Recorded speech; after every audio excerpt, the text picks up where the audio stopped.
Et salut la MILF, nous revoici pour une nouvelle vidéo. On se retrouve bien sûr sur Dofus sur le serveur Meyman pour une nouvelle aggro. Donc entre Gerikush, un panda niveau 200 démon, contre Straysoul. C'est un... aucune idée. Je pense que c'est un... je sais pas, un héliotrope sûrement. Level 200 démon. Alors oui, effectivement, là je passe pour un gros con parce que je sais pas du tout reconnaître les classes, mais il y a pas mal de classes que je confonds. Par exemple, Sacrifeka, j'ai du mal à déterminer, alors que ça fait bien longtemps que ça existe. Helio, Steamer, enfin bref, non, Steamer encore ça se remarque facilement, mais alors les Helio, j'ai vraiment du mal à les repérer, surtout quand ils sont camouflés comme ça avec un bouclier et tout. Donc, ok, il me semble que c'est un Helio, voilà, c'est ça, c'est un héliotrope. Alors mes petits pronostics habituels, comme d'habitude je pronostique Gerikush bien sûr. Alors pourquoi? Tout simplement parce que je ne connais absolument pas Straysoul. Je ne sais pas du tout ce qu'il vaut. Je sais qu'il vient juste de commencer à PVP. Alors est-ce qu'il avait déjà PVP avant? Je sais pas. Est-ce qu'il vient de Meyman? Je sais pas. Tout ce que je sais c'est que pour le moment Gerikush, je connais ses compétences et puis je sais qu'il est très très bon. Donc j'ai aucun doute sur sa puissance, j'ai envie de dire. Donc voilà, je pense que Geri va s'emparer très facilement du combat. Mais on ne sait pas. On va voir. Un petit Marton Moon. Marton Moon, qu'est-ce que je dis? Un petit. Putain, un boomerang perfide. Voilà.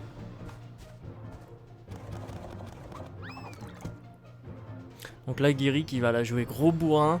10 PM, 14 PA. En mode gros bourrin. Alors l'Helio qui est un peu bloqué avec ce Panda Wasta qui est très gênant, surtout qu'il a 1350 points de vie. Donc effectivement chaque tour, et ben, elle perd un PA à chaque fois à s'esquiver du Panda Wasta. Donc voilà, Geri qui tranquillement va vulnérabiliser Straysoul pour pouvoir le roxer un peu plus. Voilà. Pour 3 PA. Voilà, ça c'est magnifique. Il reste déjà la moitié de la vie à Straysoul. Donc Geri qui s'est vraiment emparé du combat. Ah, dommage, le Panda Wasta s'est pas placé comme il aurait dû se placer. Ça ne dérange pas Straysoul qui va, je pense, ensuite se mettre sur sa case pour atterrir dans la case 1 et pouvoir s'échapper de Geri. Je pense que c'est ce qu'il va faire. Voilà, c'est ce qu'il a fait. Ensuite, il s'est échappé. Il lui reste 3 PM pour se camoufler. Donc bien joué. Apparemment Straysoul ne profite pas d'un Do Coco, pardon, je vous ai même pas mis le canal combat, je suis vraiment un abruti. Et non, Straysoul ne profite pas du Do Coco. Alors c'est dommage, je pense, pour un Helio il faut le Do Coco. Alors pourquoi? Eh bien parce que l'Helio il peut se transvaser d'endroits de map à d'autres endroits de map très facilement. Et donc là il dit je déteste tellement ce Dofus en parlant du Do Coco justement qui a regain pratiquement 500 points de vie à Gerikush. 456 points de vie. Et donc il lui faudrait à Straysoul, pour la simple et bonne raison que là elle aurait 3000 points de vie au lieu d'en avoir que 2600 et ça change énormément. Malgré tout elle a fait un très bon placement et Gerikush qui joue très bien quand il ne peut pas attaquer quelqu'un, il invoque son petit doppel et puis il se picole tranquillement pour être protégé, c'est vrai que c'est bien joué. Donc maintenant Straysoul a le monopole du terrain, on va dire.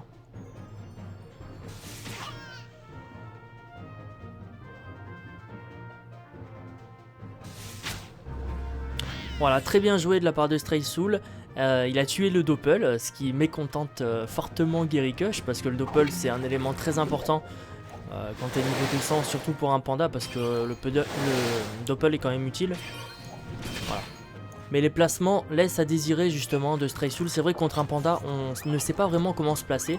On pense pas à leur ligne de vue tant qu'on n'a pas joué panda en fait. Et puis si on a joué beaucoup de fois contre des pandas, on connaît leur ligne de vue, donc on essaie de s'en adapter. Mais là c'est vrai que sur cette map c'est très difficile d'esquiver. D'ailleurs c'est même impossible d'esquiver via tout ce qui nous est positionné sur la map, d'esquiver la ligne de vue d'un panda. À moins de mettre une invocation qui peut gêner le double mur, c'est-à-dire par exemple il y a un mur ici en haut comme on peut le constater, là vous mettez une carotte là, vous vous mettez ici, Geri est par là, et ben il pourra jamais aller vous taquiner, sauf s'il est de ce côté. C'est vrai que c'est compliqué pour esquiver la ligne de vue. Voilà, comme j'ai dit au début, Gerikush qui maîtrise ce combat, qui va le gagner très facilement, sans aucune difficulté.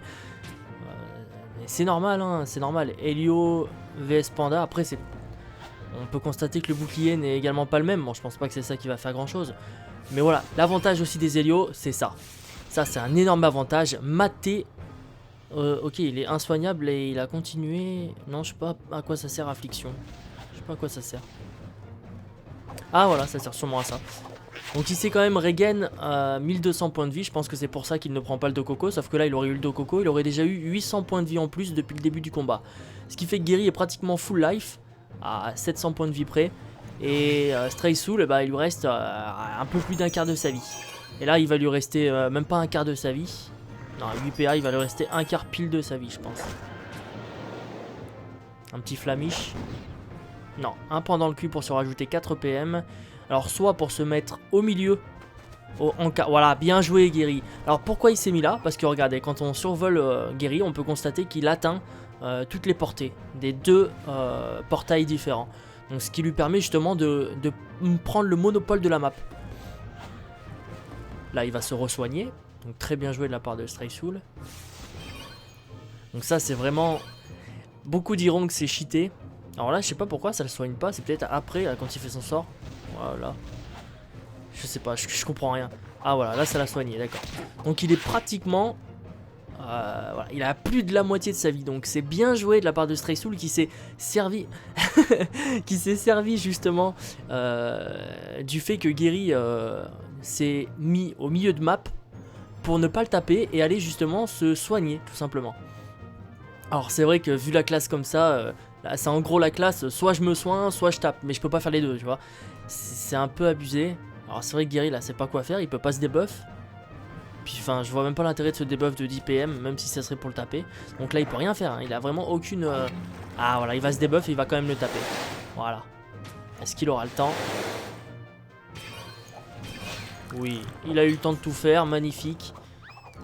Je peux pas vraiment jouer autrement sur du 40% de résistance.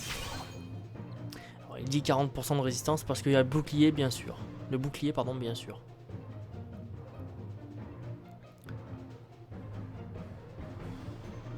Faut savoir que si Stray Soul s'amuse justement à se regen full life chaque tour qu'il le peut, ça va rien changer à l'issue du combat puisque Gary lui a le Dokoko qui va tranquillement le regen et si Stray ne tape jamais ou alors tape voilà du 213 ça sert à rien. Pourquoi? Parce que le Dokoko rajoute 450 points de vie donc 213 points de vie ça sert à rien et c'est ça le problème justement qu'il y a entre un mec qui a Dokoko et un mec qui a pas Dokoko. Voilà tout simplement.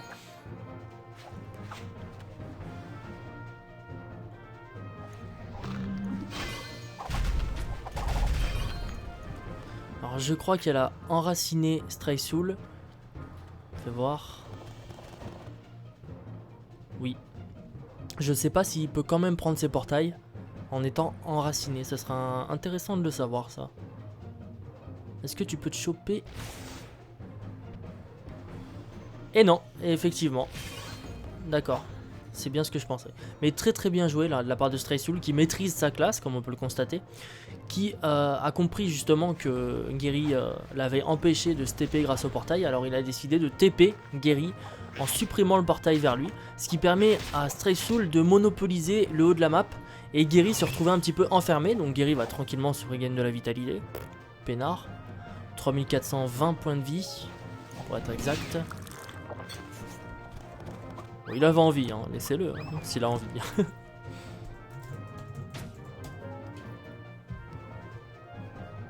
Je pense qu'il va encore se regain. Non, il décide de taper le Panda Wasta parce que le Panda Wasta est très chiant. Et comme il me semble que le Panda Wasta ça fait un bail qu'il est là, Gary va sans plus tarder, je pense, en mettre un autre. Par plaisir. Alors là, il hésite. Alors moi, j'aurais été lui, je me serais soin à fond. Voilà, il se re-soin. Il lui reste que 2 PA. Gary va pouvoir entamer un petit peu de Rox. Sauf s'il se place bien. Et il s'est pas très bien placé. De toute façon, il n'y avait pas grand chose d'autre à faire. Sauf s'il se serait placé, je pense. Ouais, non, il n'y avait pas grand chose à faire. Ah, s'il aurait pu se placer là. Ah putain, je peux pas def.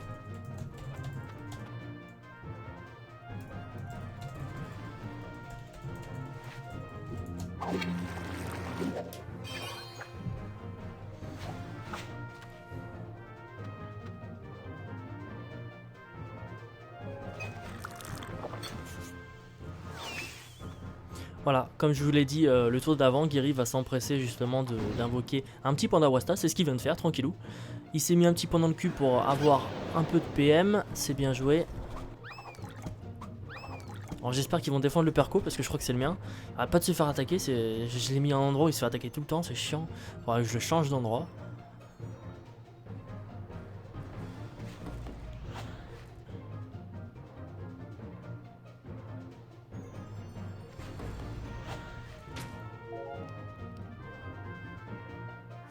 Ah non, c'est le perco de Zulki apparemment qui vient de se faire aggro. Donc voilà, Stray Soul qui tranquillement use sa classe hein, tout simplement et tape Guéry, donc c'est bien joué. Donc finalement le combat en devient bien plus long, c'est vrai que quand jouer contre un héliotrope qui maîtrise sa classe, le combat dure très longtemps. En général. Alors Guéry va se mettre les de bambou, je pense. Ou alors peut-être une colère de... Ah non, il peut pas. Ah, voilà. Non, ça marche pas, il peut pas le taper. Voilà, les de bambou. Ensuite, il va le taper Vagalam, je pense. Oh, bien joué, j'avais pas capté ça. Ouh, bien joué. Aïe, aïe, aïe, aïe, ça picote. Ah, ça picote. Ça, c'est bien joué de la part de Guéry, qui a su se servir justement des portails héliotropes pour roxer. Alors, c'est vrai que c'est bien joué. Et quand on survole les portails, on constate justement que, effectivement, c'est très bien vu de la part de Guéry. Moi, je sais que je n'y aurais absolument pas pensé. Alors, peut-être que vous qui regardez la vidéo, vous y aurez pensé. Mais moi, en tout cas, pas du tout. Donc là, je vois pas comment Stray Soul peut gérer. Donc, il va quand même tenter, je pense. Voilà, il se TP loin. Mais il ne faut pas oublier que Guéry est un panda et que n'importe où tu pourras aller, tu seras dans la merde. Et Guéry a gagné, tout simplement. Parce que Guéry va se faire les de bambou, va s'approcher de 4... Et il le sait, On voit qu'il le sait. Donc voilà, Guéry qui va gagner très facilement ce combat, comme on a pu le constater. Malgré, quand même, Stray Soul n'a absolument pas démérité. Hein. Je viens de le préciser. Et voilà, une victoire facile de Guérycush qui n'a pas eu besoin de bien réfléchir, sauf à la fin où il a fait vraiment quelque chose de très beau que j'aurais pas pensé. Donc c'est bien joué, voilà, j'espère que cette petite vidéo vous aura plu, puis je vous dis à la prochaine, hey, salut la MILF.